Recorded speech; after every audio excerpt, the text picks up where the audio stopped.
What's going on, YouTube? It's your boy Aydian here with Jenilee, and we are on our way to the Oregon Democratic Summit in Sun River.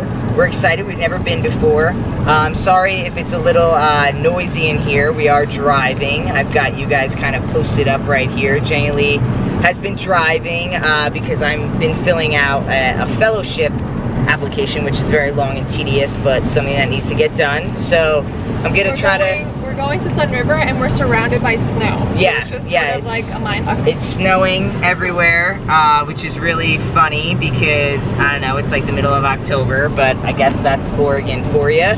But we're gonna try to talk loud. Hopefully it doesn't sound like I'm yelling because I know you guys can't really hear as well as you would be able to.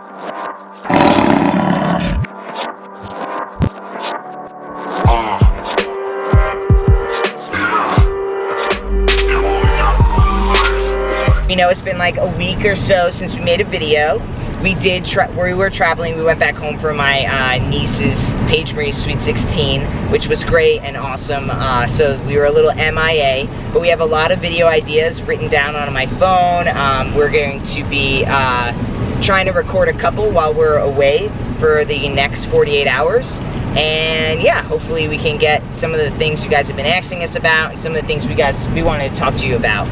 So our biggest news that has occurred is that most recently we did our first ever at-home insemination, and we could be pregnant. Yes, we could be pregnant. Potentially. Jenilee could have a little embryo inside of her right now growing, which is pretty cool. Super big shout out to Team 2 Moms who been helping us out. So yeah, so we did the insemination at home.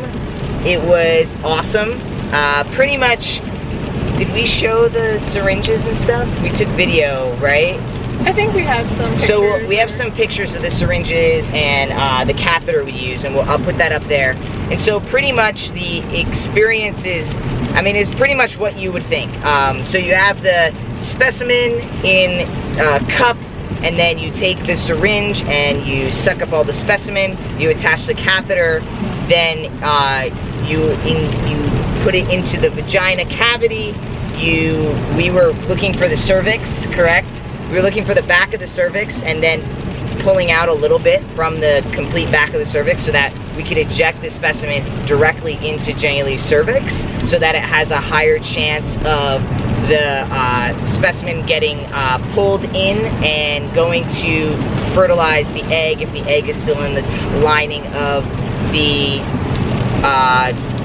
tubes, ovarian tubes, right? Fallopian tubes. Man, all the science in this. I should have paid more attention in biology. It is suggested to have the woman aroused, so we did do that before and after, just to kind of get her open and then to maybe help you know, when you orgasm, it kind of pulls in.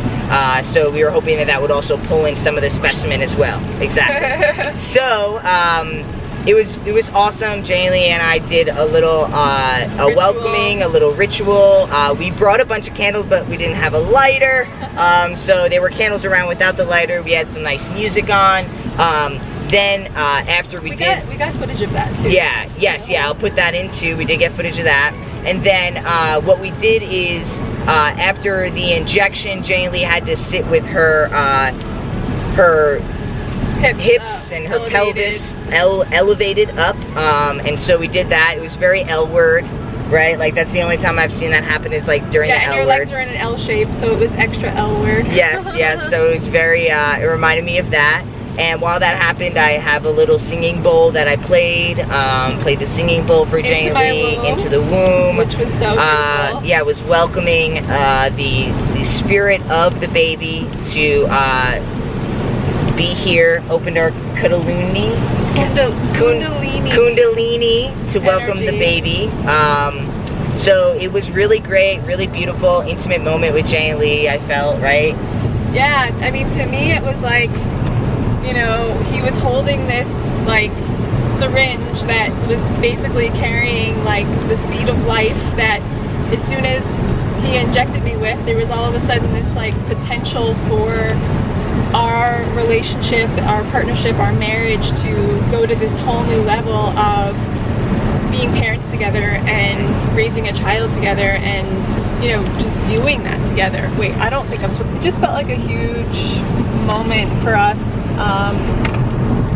you know, just to take our life together to a whole new chapter, potentially, right? Because, you know, we did that and we have no idea, you know, if it's going to result in actual pregnancy this time around, but we know that it could, and honestly, like I feel like it could. I mean, I know my body. I would love, like, she had cramping the first day, the second day, the third day, right? Yeah, I had cramping, and, like, you know, it's what did really, that feel like? It just felt like, wow, like science is a real thing.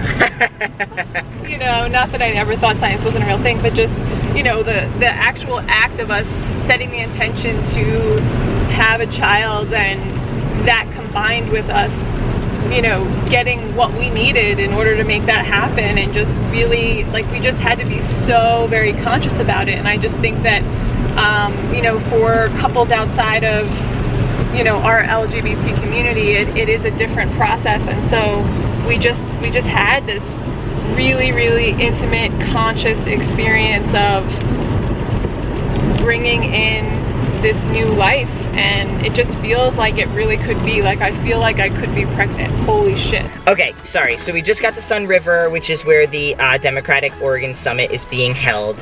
And so, yeah, the synopsis of this is that we did the insemination. Jenilee could have a little growing embryo inside of her right now, which is very exciting. And, yeah, we get to take our pregnancy test. I don't know if we're going to say the date, right? Yeah, we're going to keep the date private, tuned to see if but we're stay pregnant. tuned. Peace out.